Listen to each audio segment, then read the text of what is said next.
Hello viewers, welcome back my channel Oishi and Sabiya kitchen.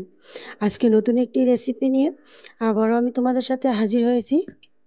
আর সেটা হচ্ছে ফুটন্ত গরম তেলে সাবুদানা দিলে কি হয় সেটা দেখলে তোমরা নিশ্চয়ই অবাক হয়ে যাবে যে সাবুদানা দিয়ে এত সুন্দর মজার রেসিপি তৈরি করা যায়।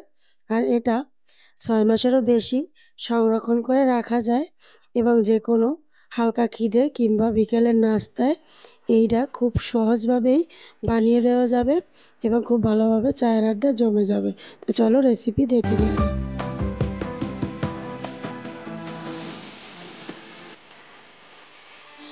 ফুটন্ত তেলে সাবুদানা দিয়ে এই রেসিপি তৈরি করার জন্য লাগবে সাবুদানা। সাবুদানা কিন্তু কয়েক রকম হয়, ছোট বড় মাঝারি। তবে আমি আজকে দু ধরনের সাবুদানা তোমাদের নিয়ে দেখিয়ে দিচ্ছি। এটা কিন্তু বড় দানা সাবুদানা, এটা প্যাকেট করা থাকে একটু ভালো মানের। আর ওখানে আমি যেটা নিচ্ছি সেটা রাস্তার পাশে কিন্তু বিক্রি হয়, 20 টাকা করে প্যাকেট বিক্রি হয়, সেটা একটু ছোটো দানার।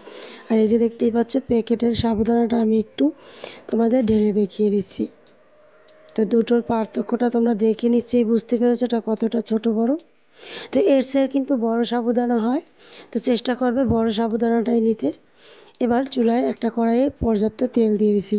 আর তেলটা যখন খুব ভালোভাবে গরম হয়ে যাবে ওই পর্যায়ে কিছুটা সাবুদানা এভাবে দিয়ে দেবে। আর সাবুদানাটা দেওয়ার পরেই দেখবে কত সুন্দর ফুলে উঠেছে। 1 মিনিটের মতো এটা ভেজে নিলেই হবে। চুলার আঁচটা এবার একদম কমিয়ে দেব আর সাবুদানাগুলো তুলে নেব তেল ঝরিয়ে। তো এভাবে অল্প অল্প করে সাবুদানা তেলে ভেজে নেবে। আর এই কাজটা গরম তেলে করবে, ফুটন্ত গরম তেলেই কিন্তু এই কাজটা করতে হবে। তো আমি তোমাদের সুবিধার্থে আরও একটা ভেজে দেখিয়ে দিচ্ছি। এই তো দেখতেই পাচ্ছ সবগুলো সাবুদানা তো এভাবে ভেসে উঠেছে, তার মানে সাবুদানাটা খুব ভালোভাবে হয়ে গিয়েছে। এবার এর ভিতরে আমি কিছুটা বাদাম ভেজে নেব। তো আমি আজকে এখানে বাদাম ভেজে নিচ্ছি। এবার চুলার আঁচটা একদম লোতে রেখে বাদামগুলো ভেজে নিতে হবে, নাহলে কিন্তু তিতে হয়ে যেতে পারে। তো তোমরা চাইলে যে কোনো বাদামও নিতে পারবে। এখানে বিভিন্ন ধরনের বাদাম, কিশমিশ যা খুশি পছন্দ মতো নিয়ে নেবে।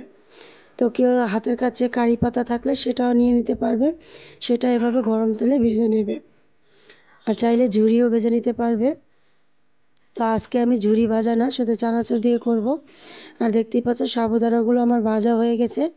এবার এই সাবুদানাগুলো নিয়ে নিচ্ছি আর এর ভিতরে দিয়ে দিচ্ছি সেই ভেজে রাখা বাদাম, কিছুটা চানাচুর দিয়ে দিচ্ছি আর দিয়ে দিচ্ছি এখানে 1 চামচের মতো চাট মশলা।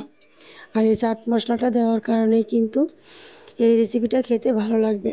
তো দেখতেই পাচ্ছ ঝটপট আমার এই রেসিপিটা তৈরি হয়ে গিয়েছে। এটা কিন্তু হালকা খিদায় কিংবা বিকেলের চায়ের আড্ডায় খুব ভালোভাবে জমে যাবে।